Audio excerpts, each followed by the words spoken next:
Hello, and this is my presentation for Understanding Business Environment Assignment 3.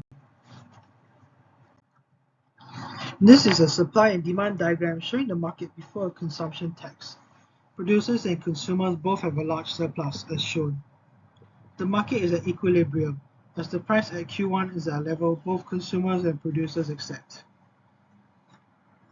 This is a new graph of the market after a consumption tax is introduced. Due to the new tax, demand has shifted to the left from Q1 to Q2. This has caused the equilibrium price to shift upwards, as seen in the diagram. The green rectangle represents the tax revenue that the government receives, and as a result, both consumer and producer surplus has shrunk. The yellow triangle is the deadweight loss, which is a part of the market that nobody receives. It can be considered lost. A tax on imports will be paid by the company who imported the taxed goods.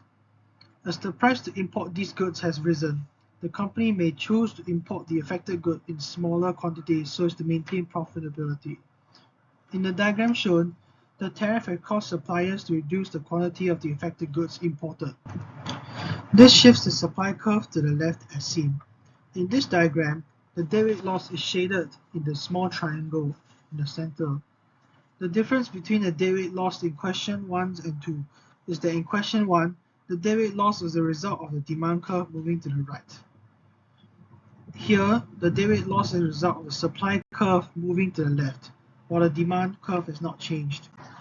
Consumption taxes increase the price of goods and services, reducing consumers' disposable income and prompting them to spend less. This decrease in consumer spending shifts the aggregate demand curve to the left, reflecting reduced total demand for goods and services. In the short term, lower aggregate demand can lead to decreased economic output and employment levels as firms produce fewer goods and services to meet reduced demand. Consumers may shift their spending pattern towards untaxed or less taxed goods, altering relative prices and consumption patterns. While consumption taxes primarily affect aggregate demand, they also have indirect impacts on aggregate supply through production costs and incentives. If taxes finance reductions in other taxes on productive investments, they may stimulate supply side effects. In the long run, companies will increase supply to maintain profitability as prices have dropped, as seen in the diagram. This causes the aggregate supply curve to move to the left, and the market will reach a new equilibrium at point GDP1. However, an unintended consequence may be that as higher consumption taxes increase production costs, this could lead to inflation and therefore shift the aggregate supply curve to the left. The long-term impact depends on how the tax revenue is utilized and whether it contributes to enhancing productivity and investment. Initially, the tax may lead to a decrease in consumption of unhealthy goods, shifting the aggregate demand curve to the left. This decrease in consumption could lead to a temporary decline in GDP, as industries producing unhealthy goods may experience a decrease in demand.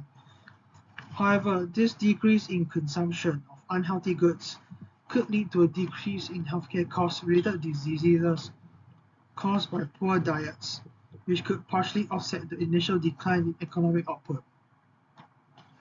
Improved public health can lead to a healthier and more productive workforce. Healthier individuals are less likely to miss work due to illness and tend to be more productive. Over time, a healthier population can lead to lower healthcare costs and increased efficiency in the healthcare system. This can free up resources for investment in other sectors of the economy. Healthier individuals may also have higher levels of disposable income, as they spend less on healthcare and are more productive. This can lead to increased consumer spending and stimulate aggregate demand. From an aggregate supply perspective, a healthier population can positively impact productivity and potential output in the long term. Improved health can lead to a more efficient allocation of resources, as fewer resources are needed for healthcare and more can be allocated to productive activities. This can shift the long-run aggregate supply curve to the right, leading to sustained economic growth without inflationary pressure. Overall, while tax that improves people's health may have short-term economic costs, such as a temporary decrease in consumption and output in the affected sectors. The long-term benefits for the economy can be significant. These benefits include improved productivity, lower healthcare costs, increased consumer spending, and enhanced economic growth potential. This is a directed acyclic graph of the potential consequences of a fat tax. The green circles represent unforeseen factors or confounding factors that affect the effectiveness of this tax. The tax here represents an increase in the price of unhealthy foods, which reduces the quantity demanded. The two factors that are relevant to this graph are demand for unhealthy food and household wealth. The fat tax directly affects demand for unhealthy food, which is to say it decreases it, and this decrease in demand for unhealthy food will lead to an increase in overall health. Economic growth also affects household wealth. In this case, it will increase household wealth, and increased household wealth is shown to have a link on health, and this will also increase overall health as well. Now, there are some confounding factors which affect the effectiveness of this tax. The first factor is the price of food. If the taxed food is already expensive to begin with, there may not be much impact, as the price may have barely shifted due to the high price to begin with. This factor affects both the fat tax and demand for unhealthy food, as shown here. The second factor is individual income. Individual income affects both the fat tax and health. How much money a person is making will impact how healthy they are to begin with. For example, higher income individuals are more likely to be healthier than lower income individuals. Also, the tax may disproportionately affect lower income individuals who rely more on unhealthy foods for their diet, whereas higher income individuals have access to more premium foods and options. The third factor is monetary policy. Monetary policy here affects both economic growth and the fat tax. Monetary policy is determined by the government, and what monetary policy they choose to pursue has a direct impact on economic growth, and it can either lead to economic growth or economic decline.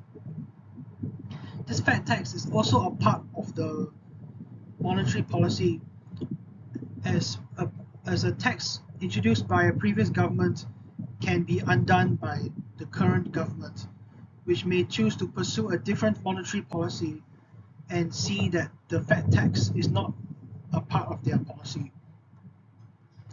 The fourth factor is household spending.